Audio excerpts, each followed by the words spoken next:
Good morning, Eric. How are you doing? Doing great, Tom. How about you? It's another beautiful day down here. How are you holding up? Well, it's minus 23 right now. So, Yikes. but it's going to get to a warm and balmy minus 14. That'll be our high today, minus 14. Where are you coming to? Amazing. Where are you coming from today?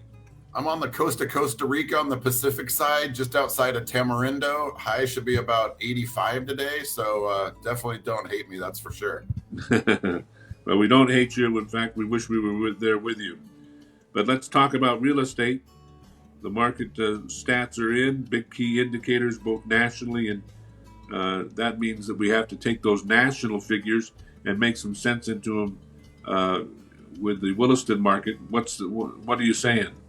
Yeah, absolutely. I think it's really important to look at the national trends, but don't put too much weight on those. As Williston, as we've discussed before for the last few months, is really its own market, right? Because of oil prices and high wages and just less overall inventory.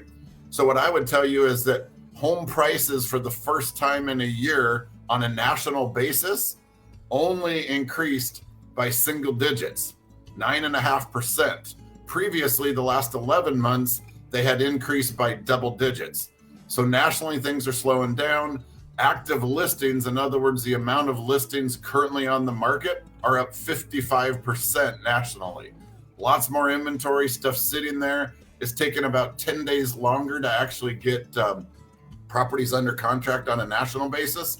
And it's amazing to see the resiliency of this market as interest rates have increased dramatically. They've, as we've discussed before, doubled over the last year. And that's really put a lot of pressure on home buyers and really forced people to buy less of a house. But there are indicators that that has worked to kind of cool down inflation, which means that we're less likely to see bigger interest rate hikes in the coming months. Yes? Yes, you're absolutely right. If you listened to the Fed last week when they raised interest rates, they said that they're still willing and able to increase interest rates to continue to cut the growth of the economy. As we've discussed before, that's really, in my opinion, a bad idea. But what's happened is that's the short-term interest rate, the Fed funds rate that banks borrow money from the Feds. But those longer-term, the 15 to 30-year mortgages have come down quite a bit. In fact, we just had interest rates drop on mortgages for the fifth consecutive week, which is great news for home buyers. Elon Musk thinks it's a bad idea too. He said that the millions and millions of dollars that his Tesla stock has lost has been a result of those interest rate hikes, turning people away from stock buying. So there's Yep. people who agree with you on that. Yeah, absolutely. And if you take a look at how it's affected the regular buyer, the average home buyer, prices have come down a little bit. We're seeing less demand nationally. And the good news is rates have gone from about 7 to 7.25 down to the low sixes, and in some case, based on your credit, under 6. So we project that interest rates are going to be all over the place, but it's really created a good opportunity right now for anybody looking to buy, specifically in Williston right now. It's a Now, game of musical chairs. As we discussed, if you take a look at the trends and what's happened year to date compared to the last 10 years of data, it's really staggering to see the really good opportunities out there and the resiliency of our Williston and Bakken area real estate. now, if you talk about, Eric, the increased inventory nationwide, how is that reflecting itself here in Williston and in Watford City? Are we really increasing the inventory as much percentage-wise here? Yeah, great question. 55% increase nationally. We're only seeing about a 15 to 20% increase of inventory versus a year ago, depending on the market and depending on the price point. So if you know John Hennessy over there at the Perry Appraisals, he comes out with this monthly report called the Hennessy Report, and he goes back and analyzes all the 10 years of data that we've had in the Bakken. It's really interesting. We always dive in there, pull out all the relevant stats, and then just help inform our agents and our clients what that means. And the numbers are crazy. If you take a look at it so far, 2022 versus any other market time in the last 10 years, we've sold more houses in 2022 than we have in the last decade. So that's great news. And we're starting to see that slow down. Up until September of this year, it was year or month over month bigger than last year. But September, October, and now that the November numbers are in, it's lower than it was last year. So that's something to definitely keep track of. What kind of listings do you have it proven right now? Yeah, we have a whole bunch of listings. We're in the 70s. If it's priced right now, it's going to move quickly. You've got to make sure to market it right. You've got to get people in there. And we are still seeing competitive situations with multiple buyers. We're seeing stuff come in across Williams County, where Williston is, in the 95 to 96% of listing price. So if you're a buyer out there thinking about buying right now, start looking at those statistics. That will help you negotiate and get you the best deal. How about the appetite of local lenders? Is it still high? Yeah, it sure is. It obviously will come down to credit, your debt to income ratio. We talked a lot about credit last week, which was a great topic. We had a lot of really positive feedback saying, hey, I learned something new on how to increase my credit. But find a local lender. They're still willing to loan money. Even on the commercial side, those rates have doubled over the bottom in some banks. But if you're competitive out there, you could still see on the commercial side under 7 and about 6.25 on the residential side. Staying with commercial for just a moment, what's the inventory look like on the commercial side here locally? Yeah, it's interesting. If you take a look at the number of square footage in Williams County, there's a lot of square footage of shops available, but it's a lot of these giant complexes, the Halliburtons, the Baker Hugheses that have 100 to 200,000 square feet. That inventory is sitting out there as it's hard to lease out to an individual group. We're getting a lot of action on that 10,000 to 15,000 square foot range. And it's really hard to find anything that's functional, zoned the right way at under 10,000 feet. And with the cold coming on, more and more of these guys want to get inside, so they're looking for shops, yes? Yes, yeah, we've had a lot of demand looking for leases. Telling companies right now that are looking, you used to be able to get away with a 1-year lease. We're now seeing those 3 to 5 year leases as the favors back in the landlord. And then on the residential side, it's now turning to a buyer's market.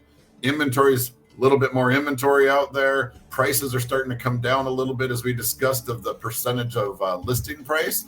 And so it really just depends on what side of the fence you're on how good of a deal you can actually negotiate. Sticking with buyers for just a moment, if I'm a family here and I am considering buying versus leasing, what are the things I should be thinking about as I balance those two out and make a decision as to whether to buy or lease? Yeah, well, first of all, I would say, does your current housing situation work for you? And if not, why not?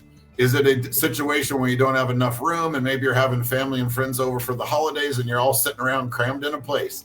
Maybe it's a situation where you've been renting for a while and you just want to own, right? Why pay somebody else's mortgage? So those are the kinds of questions you need to ask yourself.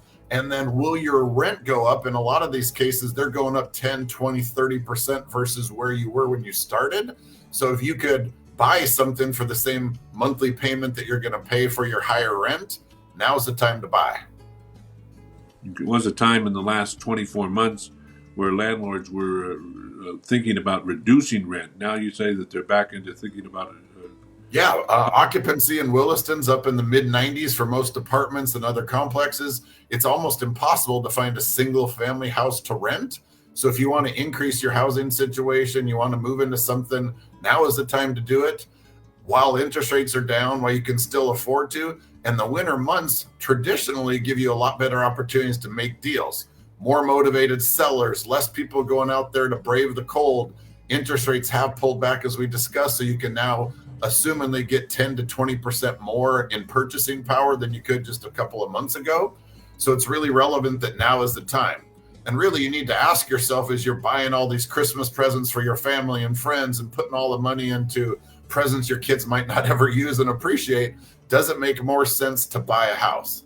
Very rarely do you see anybody that goes out there and buys a house that regrets it, especially with, in my opinion, the oil markets are going to go up. Williston and the Bakken are going to be really strong for the next 3, 5, maybe 10 years. So now's the time to get in and lock in these prices before they go back up. As we take a look at what's going to happen in the next week or two, traditionally a slower time of the year as folks turn their attention toward family and celebrations. What is your thought about the next couple of weeks in the real estate market? Yeah, you're absolutely right. As a financial advisor, was always busy during that time of year as our clients were doing tax loss selling. They're trying to make some moves by the end of the year to save money in taxes. Same thing really holds true. So many of us are out there working 80, 90-hour weeks that now you're at home. Maybe you have a couple of days off or a week off. You're now sitting around. Now is the time to look at houses so that you can make that move. It's going to take 60 to 90 days typically anyway to get into a house.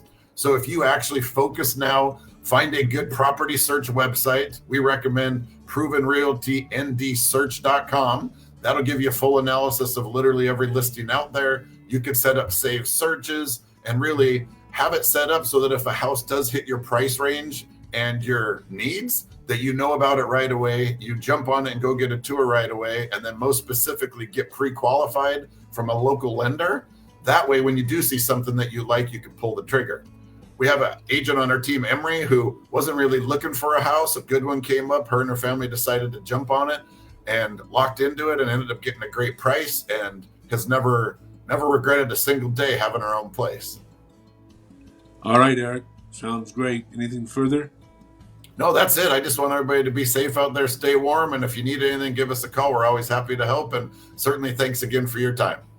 Erik Peterson with us every Monday, 8 o'clock, Tuesday, 8 o'clock from Proven Realty EXP.